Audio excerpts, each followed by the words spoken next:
Welcome to Do You AGRAY, a space where we have real conversations. I'm your host, Bassam, and I have with me Kevin, Jermeen, and we're happy to have today with us Dr. Daphine Kaniaru. She is a medical doctor, specialized in family medicine, and is also board certified in lifestyle medicine. Yes. We're happy to have you here. Thank you. Yeah, so we're so interested in this topic and what you do specifically, which is reversing chronic diseases, Yes. correct? Yes. And maybe even preventing them. Yes. And so, give us your background. We want to start by just getting to know you, where you're from, and your educational background and whatnot. Thank you, Basan. So I am Dr. Daphine Kaniaru. I'm both certified in family and lifestyle medicine, and I went to school here. Actually, born and raised in Kenya, but when came to the U.S. where I went to undergraduate and then medical school. So I been really interested in prevention because growing up as Seventh-day Adventist, I got a lot of teachings about lifestyle and diseases. So I was really interested, and this is why I wanted to go into medicine because this was like amazing. Like, oh, okay, so you can actually by your lifestyle prevent these diseases. So really developed interest in that, and that's how I ended up being in medicine. But what I realized being in medicine, there was a lot of focus in drugs and procedures, and there was no lifestyle. Like that's something that it was medication and procedures. So I started practicing medicines, prescribing of course medication, sending patients to specialists to get surgeries and stuff. So it wasn't really what I envisioned for it to be, but I continued learning, teaching myself and finding the information, and I found the information online, being the backup I needed really, because it wasn't just, oh, this is what my church teaches. No, this is what science is saying. Science has found out that by using lifestyle, by using whole food, plant-based nutrition, we can prevent and reverse these diseases. So that's when I started to pursue it. When I found that there was a medical specialty that is fast growing and it's focusing on prevention and reversal of chronic diseases through lifestyle.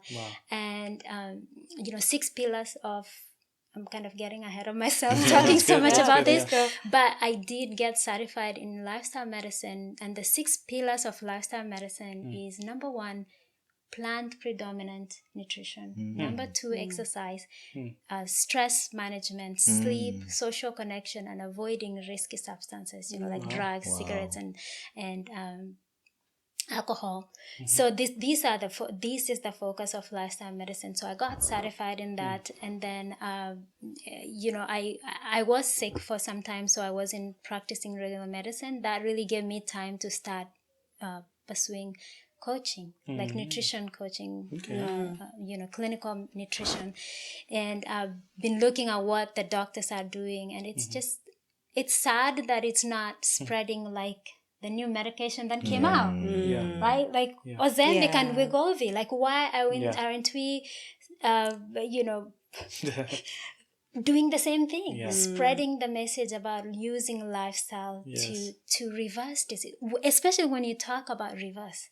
It's not like, oh, those that are not sick, you can prevent it. No, those that are sick, that you can reverse these diseases. So that's the amazing thing. So that's really what I want to focus on. That's cool.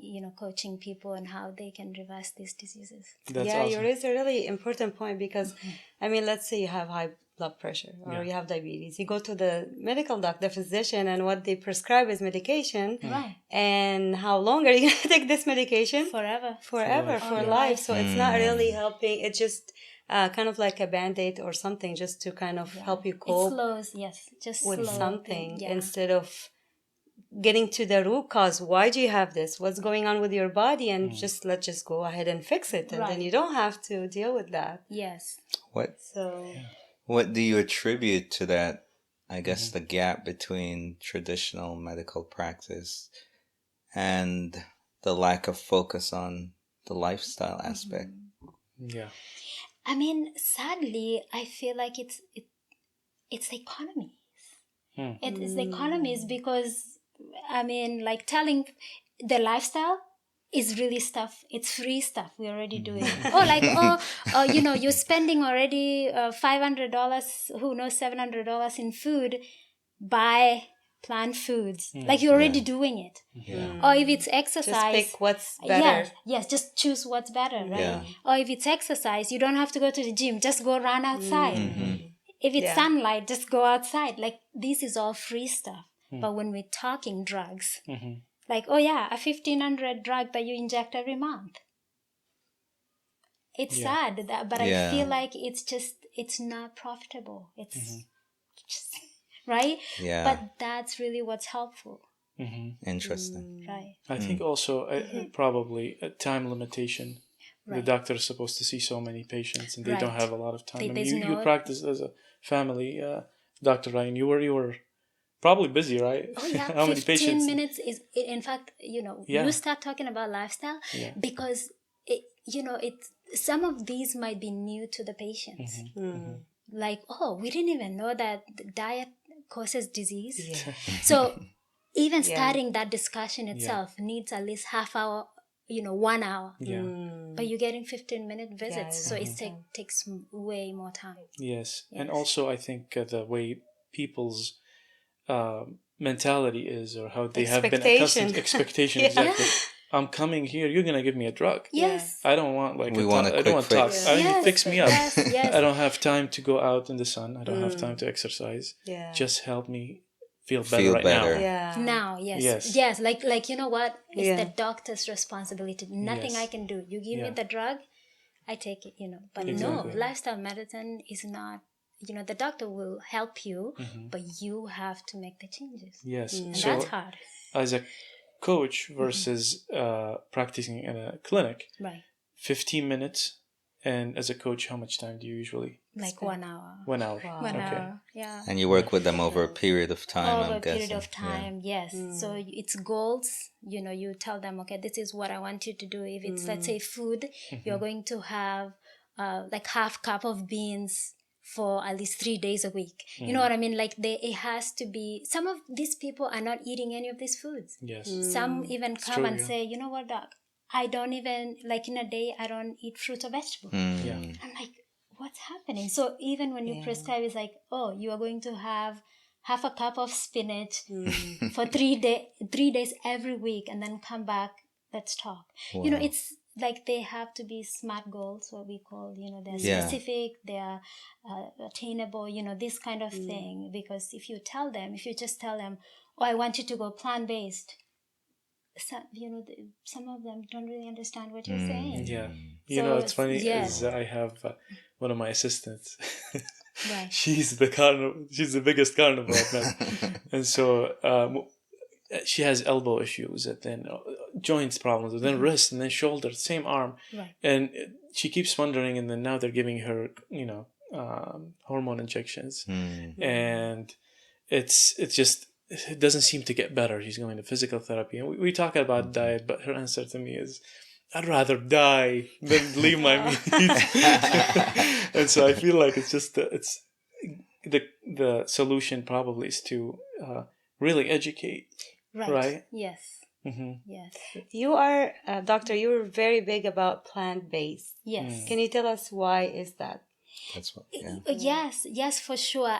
And before it used to be like, of course plants are better, all these things. This is what, if you go back to Genesis 1:29, this is the diet God gave us. But when you look deeper into science, what is it that really plants have that make them superior? It's the nutrients they have. Because when you think about food is nutrients and calories. Right? So it's not just, you don't want to just intake calories, but you want to intake nutrients as well, because the body senses this is what your cells need. The body needs all these things. And plants are powerful when it comes to nutrients and calories. Of course, they're not, especially if eating natural plants, they don't come with excess calories. They come with just the right amount of calories and all that nutrients. So I'll tell you 9 nutrients that I found in plant foods. Number 1, complex carbohydrates.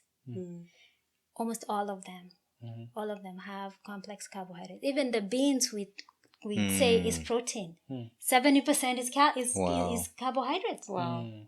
Because carbohydrates is what our body needs to function, to run. All the cells, all the functions run using carbohydrates. That's why you need carbohydrates. Most of our food needs to be carbohydrates, period, right? So complex carbohydrates, proteins, fats, minerals, vitamins, fiber, antioxidants, phytochemicals, and water. Wow. 9 of them. Each of your plant food, each one of them, that is natural as it comes with all these 9. Wow. So when you look at plant foods, they're powerful when it comes to nutrients. They have modest or the right amount of calories you need. And we are talking about natural plants. You don't take a potato, turn it into chips or fries. No, that's not healthy anymore. So we're talking about, baked potato. Not much processing going into it. Not much, adding stuff that was not there. Sure, fats and butter and all this stuff. But that's the tasty stuff. And let me tell you though, something really interesting. Since I became plant-based and started to explore, I've explored so much that, like, I'm so excited wherever I'm like, I'm about to cook something. Like, it's really exciting because of all the flavors, or the spices I get to use, or the different plant foods I get to explore. So the plant-based, like you were saying, because of the nutrient package that it comes with, they satisfy our bodies, right? When we eat them, we get satisfied with, full of water and fiber and vitamins and minerals and carbohydrates, all these. When we eat it, it keeps us full for long. So we don't, like, you don't eat and then in the next 1 hour you want to eat again. No, this is like 3 to sometimes even 6 hours you don't want to eat because you got what you needed.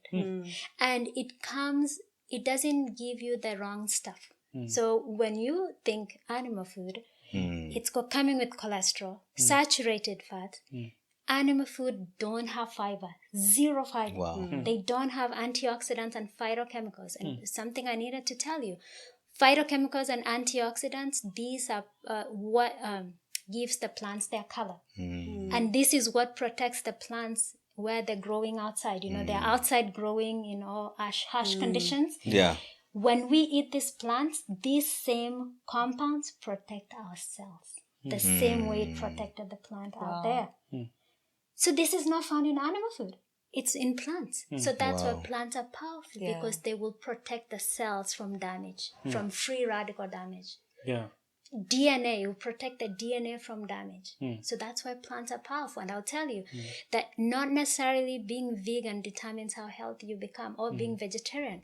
What determines how healthy you become is the amount of whole plants you're eating in your diet. Because you can be vegan, but you're eating Impossible Burger. Yeah. And you're eating whatever, processed food. That's not going to make you healthy. That's good. It's the amount of whole plants you're eating. What does that look like? Let's say someone is new to this, Right. and they feel the need to start eating healthy. What are some baby steps, and what would that look like? What should we be? And mention, I know you mentioned in your book the 5. Yes, Yeah, the I big was 5. wondering I always about talk that, about yeah. the big 5. So I will always say, make sure that there's a grain in your diet. Whether that is quinoa, oats, millet, whole wheat, brown rice or wild rice, some type of whole grain comes in your diet in a day. Try to in a day. Number 2, try to have a legume in your diet. That is Beans, lentils, peas, something. Chickpeas, all kinds of beans, you like, split peas, green, all those. At And least try to have one in a May I day. say? Yes. Pressure cook them. Yeah, For the lectins. I learned that the hard way. You can do it, or you can soak them overnight. What I do is I That's true. soak them and then I boil them next day. So then you can get rid of those, lectins. Yes. So make sure you have a legume. And legumes, I will say something here. Legumes have the highest fiber of all the foods. 70% of Americans are constipated. Because, of course, our diet is heavy in animal food, is heavy in processed foods, and processed foods really don't have much fiber, if any at all. So beans will get rid of that. Wow. More than plums? That's Actually, approved. yes. Like quarter cup of mostly they use like dry beans, Yeah. quarter cup Yeah. is probably like 14 grams of fiber. Wow. In a day, a man should eat maybe like 38 grams of fiber, women about 25. Wow. On average, Americans eat 15 grams of fiber a day. And I heard something actually about the meat. I heard if you do go ahead and eat meat, you really have to be careful that you're eating a big salad with your meat because of the fiber. Because of the fiber. Yeah, because you're just not getting You're not getting fiber. Meat has zero fiber. So then that's your legume group. Your number 3 group is your nuts and seeds. So when it comes to nuts, I tell people be careful. Don't sit and eat roasted and salted nuts and snacking on them. You're going to overeat them. It's very easy to eat too because they're high in fiber. I mean high in fats. Yeah. They're healthy, but still when it comes to weight, fat is what makes people gain weight. Yeah. And so you can gain weight from this. And consuming a lot of salt. So I tell people I do like raw almonds, maybe just a handful, or I go for almond butter. But the almond butter, I make it at the store. I don't know if you have that, where you go to the store and right there you can make your own butter. No oils added. But chia seeds, flax seeds, you can eat a tablespoon to 2 tablespoons a day. Some people make chia pudding, use it in baking, in salads, in oatmeal. Yeah. Put your chia seeds in your oatmeal. So that's your number 3. So you said a handful of that a day? The mixed Just nuts? a handful of the nuts. But if it's the seeds, it's 1 to 2 tablespoons. You can actually consume that much. They're very good in fiber, good in protein, very healthy to have. So that's number 3. Number 3. Number So you 4. said Carbs. whole Whole grains, grains, legumes, nuts and seeds, and then vegetables. So you want to start with your green leafy vegetables. They are very nutritious, high in iron and calcium. So people drink milk because of the calcium, but you actually absorb the calcium from vegetables much better. So you need that calcium. So make sure that you're getting at least 2 servings of greens a day, but not just that. Add your starchy vegetables, your sweet potatoes, regular potatoes, squash, yuca, all these different kind of vegetables. A lot of work to do. all that, and then of course the eggplant, the purple ones, the red ones, the orange, the yellow, they all have something different. And then number 5 group, which is my favorite. Fruits. Oh yeah, that's my Eat favorite. all kinds of fruits. Start with berries. Same thing. Like the green leafy, they're very nutritious. And if you even get wild berries, they're very high in antioxidants. So blueberries, raspberries, strawberries, gooseberries. I mean, there's so many of them. So eat, but not just that. All kinds of fruit. So now I see people avoiding fruit, especially when they have diabetes. No, I can't have a banana. I can't have pineapple. I can't have grapes. No. Dates. And maybe that's something we might discuss. If you are eating high-fat foods, which is what makes the insulin not to work, then you cannot eat a lot of sugary foods, even if it's natural sugar, because your insulin is not working. So for you to be able to tolerate a good amount of fruit, you have to decrease your amount of fat intake, because fat will make insulin not to work. So decreasing the fat intake, and then you can really eat a lot of fruit, even if you are diabetic. And you are on your way to reversing diabetes by decreasing your fat and making your insulin sensitive. That's what you need. So these are the 5 food groups I tell people, and I do talk about vitamin B12 because that becomes important, because vitamin B12 is made by bacteria in the soil. But now, because we are now going to our backyard to get our food, you know what I mean? Like bring it to the house and it still has some soil, and we're eating carrots. We get it from the supermarket. It's all washed and put in bags. We don't drink spring water. That's, a lot of us, we filter water. So you can become vitamin B12 deficient. And for most people that are eating a regular diet, they get some B12 from the animal food. But if you are going all the way plant, you can become deficient. So that's something I tell people, be careful to supplement. Some people say they're just fine not supplementing, but I do say it because it is possible to. So you're saying you don't get adequate protein? You B12. do. B12. Just the B12, because it's made by bacteria in the soil, and we get it by we're getting our food just too washed from the supermarket. It's not coming from our backyard, So that's the one, and it's very easy to supplement. You need only 2.4 micrograms a day. If you go to the store, there's no supplement that is 2.4.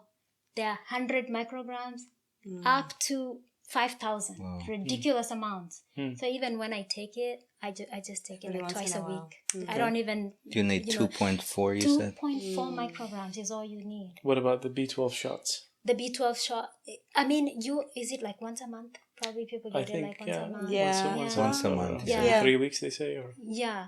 I mean, people can, but I used to see that in the clinic when people are deficient, already deficient, they're getting it up as much as possible. Definitely if you're deficient, you need to get treated because you can have damage to the nerves, and you can, because it also helps to create healthy blood cells, so that can be an issue. I'm going to just share something easy to make with berries, because I know, and you mentioned organic berries. Yes. Or wild. So something easy that we do, because I know when you buy the organic berries and you want your kids, especially for kids, like you want them to eat them because they're so good for them. You get them and they go bad.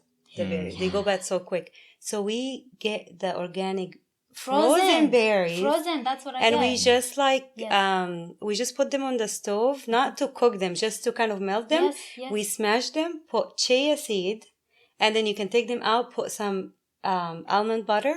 And like you a have jam, the nuts, and they love it. The kids, Exactly. we love it. And if you want a little sweeter, you could put maple syrup. That's exactly. But you actually don't really need to, because they're so sweet. The strawberries make them sweet. I make And the kids love it. exact blueberry jam. What you said, it's frozen blueberries with chia seeds, a little maple syrup, and a little lemon juice. Nice. Oh, interesting. And that tastes, I'm sure it tastes It tastes amazing. We love it, and the kids love it. We can eat so much, and they get their berries. And yes, I discovered the frozen fruits, because I used to be the kind that everything has to be fresh, but then I realized actually fresh fruits are nutritious and could even be better because they're frozen at their peak season. So I start getting, like in my freezer, there's frozen mangoes, there's frozen berries, a bunch of these I use. And that makes it easier. Yes, when you try, you're gonna say, oh, I'm gonna get all these fresh things that go bad. Yeah, they go bad and throw it away. Yeah. Yes. So definitely I use that. So there's a lot of schools of thought. Right. Even within the plant-based community, there's some that, I remember a conversation we were having maybe a couple of years ago about carbs. And why carbs are... Grain brain. And then some are gluten-free, and they can't have a lot of, gluten from wheat and things like that. And so others like Dr. Gundry, he has a lot of the berries he eliminates, or not berries. No, he's good with berries. There's he's against goji berry, and then there's a lot of he's against tomatoes, I think, so I shouldn't generalize. right. But there's a lot of people that have different concepts, and then you go to the ones that tell you that there is no one diet that fits all. Right. It has to do with your gut or bacteria or genetic mutations. And so I know in your book you wrote about genes. Yes. And so can you tell us a little bit about this and why do you think a plant-based diet is the best. It's good for everybody. I know it's the best. That I know for sure. So, genes, definitely. There are people that are easy to get some things. People, because even look at people that smoke. Some people can smoke to 90 years old. And they're fine. And they're fine. So some people have genes that predispose them to easily get stuff. But there's something we can do about it. Like the genes don't doom us. Right? Our lifestyle determines if those genes get activated or not. So we can do things that will, deactivate those genes that will make us sick. And not everybody. There are people that still do everything and still get sick. But 80% of us, most of us can be able to prevent these things. And when it comes to, the diet, I know there's a diet that's fit for us all, and it's the diet that's given in Genesis 1:29. Really, is a plant-based diet. And whether we go 100% or not, or like I said, that's really not what determines how healthy we become. Some people can still, if they still want to do, consume animal food, just know that there's no nutritional need for it. You have to know that for sure. If you want to do it, know that there's no nutritional need for it. Number two, we don't know, depending on your body, how much will affect you. So if you still want to eat it, maybe even a little bit can be a trigger for you. So you want to be careful with that. Number three is, when it comes to, these diets, I mean, the quality, the quality of the foods you're having, because yes, we can have the plant foods, but, we want to try to have the best we can, organic. And even I don't eat organic all the time. Sometimes it's just not available. Sometimes, the money is too expensive. It just doesn't make sense. You just do the best you can do. That's what I can say. But we know that for sure, even from studies, that plant predominant diet, not necessarily, I mean, yes, there are vegans, especially I will mention the Adventist study. When we looked at Adventist study too, those that were vegan had the lowest incidence of diabetes. They also had the lowest BMI, right? So there's something to say there. Yeah. But like I said, you want to make, even if you're vegan, you want to make your diet whole food plant-based. That's the key. Whole food. It has to be whole, right? So that's what I tell people, that we know that there's a diet that is fit for us. And it's not because it's a diet. It's just this, what I said. Is the nutrients they have. It's not just the name we're putting on this. It's the kind of foods and the nutrients in the food, right? You look at the different colors. Each one of them has something special about it. We talk about the fiber content, the antioxidants, the phytochemicals. It's all in plants. So we cannot argue against plants. It's just how they are. And it's God's perfect way to heal our body. That's just what it is. So if we choose, even when we choose to eat some animal food, for us to be healthy, it has to be occasional. It has to be a minimal part of our diet. It cannot be the staple. We cannot, be eating 2-3 eggs for breakfast, and then lunch eat some chicken, dinner maybe some salmon steak or something, and expect to be healthy. Because now what we have done is we have taken away the part where we can put, nutritious, healthy plant foods. We have put animal food in it. You have just so much space to put food in there in a day. So you have to choose your food wisely. And if you are going to fill it, to fill it with all this animal food, you have no space for these healthy plant foods. Guess what? These animal food, they don't have the protective compounds, and what they're doing is degenerating your body. The plant food regenerate. The animal food will degenerate. So unless you counter, if you're smart enough to know that I will eat this much and then I'll counter it with these plants, how do you know that? Yeah, and I think if you choose to eat animal based, diet, just moderation, and make sure it's a healthy source. It has organic, to be grass-fed, wild caught. If you choose, and it cannot be every like fresh day. or something. We can't call it occasional or small if it's happening every day. No. That has to be, maybe it's a treat in the weekend, you get. And it's the size of when you eat meat, even when you talk to nutritionists and dietitians, a healthy size is the size of a deck of cards. That is super small. Who eats like that? That's why it's very tricky, because we don't eat like that. We have to eat enough to feel full, and that's why we're like, I don't care. You eat a whole cup of beans, 2 cups. Who cares?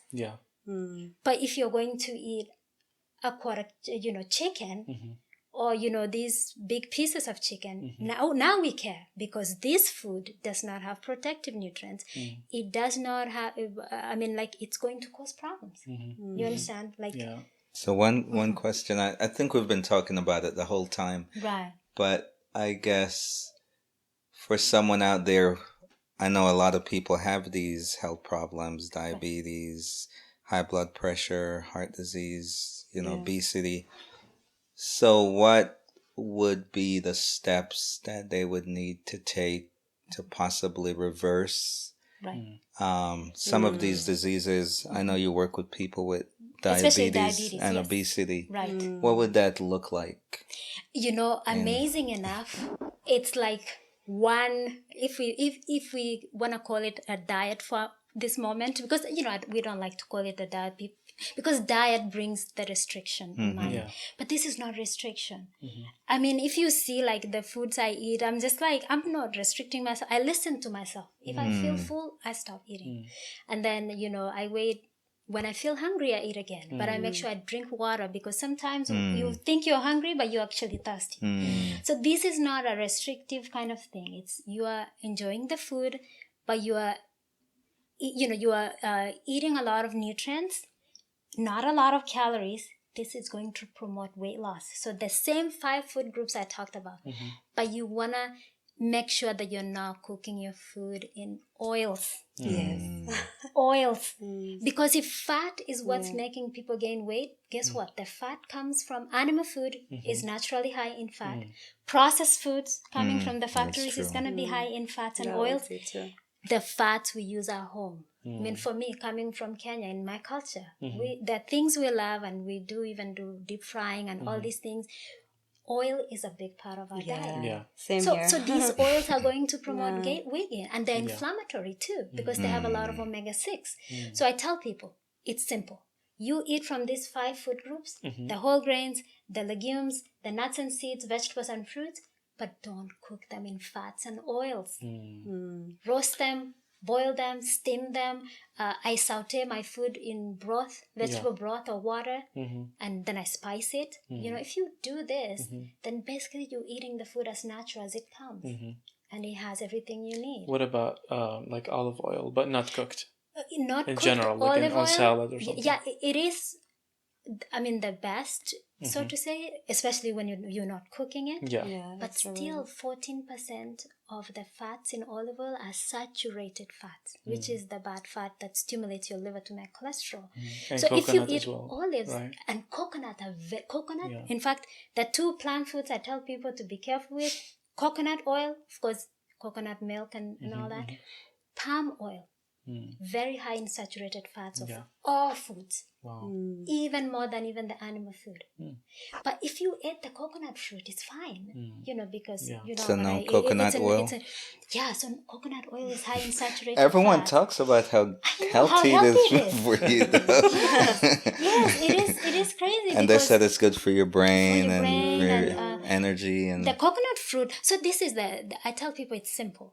Because when people ask, then what should I eat? What should I not eat? I tell them it's simple. So except those 2 plant foods I talked about, and it's in their processed form. Because if you eat a coconut in its natural form, you're not gonna eat too much to get that much saturated fats and whatever. If you eat olives natural, you're not gonna get so much saturated fats. So eat food in its natural form. Stay away from processed, refined stuff.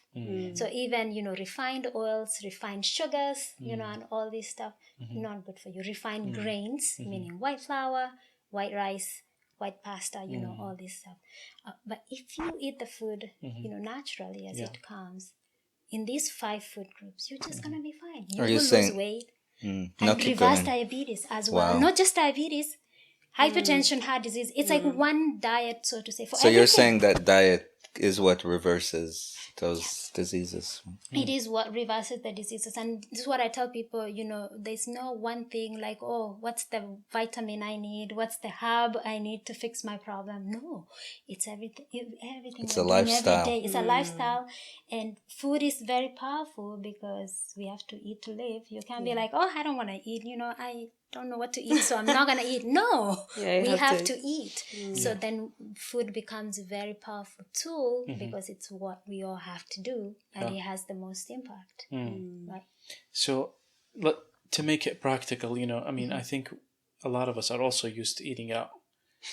And so, this last Monday, Nabil and I, we work at the same clinic. And so we're always like, where should we go? And then we're brainstorming, and nothing seems to to not have oil or not, Oh my goodness. Yeah. And so he comes back with like leftover. Yes. And I couldn't even like smell it.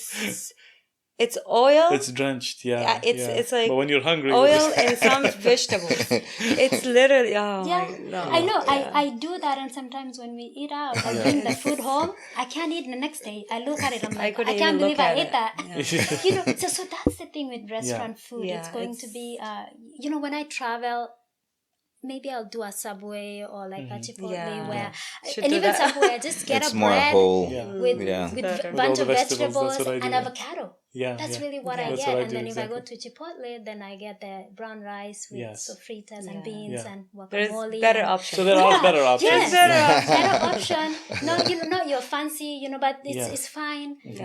So that's what I tend to, and then I tend to carry fruit. So I tell people, you know what, when you travel, go for long without eating, because we are so used to eating, and sometimes just drinking water. Drink water, just take a little bit more time, and then eat something. And how many meals a day do you recommend? And like, the portions you did you did mention that eat until you're full. So breakfast, I make sure that I eat well during breakfast. But this is the trick: for you to eat a good breakfast, you have to be hungry. And if you're eating late and heavy dinner, you're not going to be hungry when What's you wake the ideal? Let's say you're starting out as a whole food. What's ideal for each of those to start off for breakfast? The timing. Okay. The food. The type of food. Okay, the type of food. So I'll say breakfast. I will do maybe between 6:30 and 8. I will have my breakfast, which is oats. Most of the time, it's either steel cut oats or rolled old-fashioned oats, and then I put a bunch of stuff like some spices, cinnamon, nutmeg, cloves, chia seeds, sliced almonds, a little maple syrup, and then I put maybe some soy milk, a little bit of soy milk, and then I put a bunch of berries. So your blueberries, strawberries, whatever berries I have. Wow. So that keeps me full for like 4 hours. Then during lunch, I will do maybe something like rice and beans and vegetables, maybe like spinach or broccoli, and then that would be like at 12. And then at 5 when I go home, depending on how heavy a lunch I had, if I had a good lunch, sometimes I'm not even like really hungry. I'll have like a bowl of fruits or maybe salad, with maybe some beans, some cucumber, with some lemon and a little bit of salt, maybe some bell pepper, something, and or maybe a lentil soup, something like that.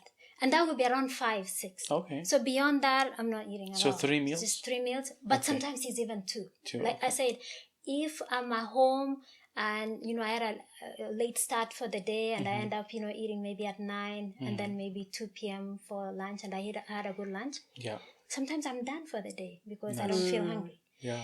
So I listen to how I feel. And, like I said, I try not to eat after 6. Just drink water and sleep early. Because if you're eating at 5 and you're staying all the way at midnight, you're going to be hungry. I'm telling you, and you're going to eat. Be in bed 9, latest 10. You need to be in bed because you're going to get hungry and then you're going to start eating at 9. Wow. That's true. Yes. So to wrap, I know we're wrapping up. Right. I know you're really active on Facebook, like every day, sharing, and it's so good. How have people responded to your message? And is there any success story from anyone you've worked with? Amazing. So, it has taken some time. When I started posting, people are not responding as much. I think, it was a very new message to them.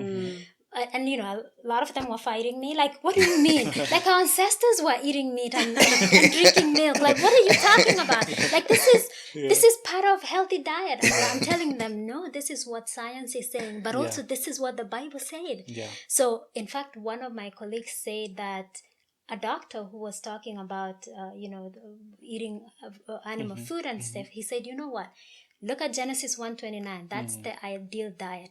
When you go to Leviticus 11 and God is talking about clean and unclean animals, he says that's the diet of disobedience. Wow. That is the diet of disobedience. So you want to eat meat? Okay. This is the clean animals you can eat, but it's not going to give you ideal health. Because he gave them manna and then they asked for meat. They asked for meat. So then, okay, have this, but don't eat the pig, right? Yeah. So he gives them this, at least gives them some directions. So people were fighting me, but I told them, I said, you know what? Stop the fight. just give it a try. Yeah. And a lot of them have come back Wow. and told me, I've been able to lose weight. Yeah. I've been able to get off of my medicines. Wow. I feel so good eating plants. There have been success story for sure. And if you're not sure about this, I tell people, before you decide, try it. give it 3 weeks. Yeah. Just see how you feel. Wow. Yes. Wow. Yes. It's powerful. Wow, That's powerful. awesome. Yes. Yeah. You mentioned the Adventist Health Study, so we Yes. stay tuned. We're going to be recording with Dr. Ulrich, who's involved with With the Adventist directly with the Adventist Health Study. Yes. And but thanks so much for coming and for sharing with us. If people want to learn about you, where can they find you? If they need coaching, Right. Yeah.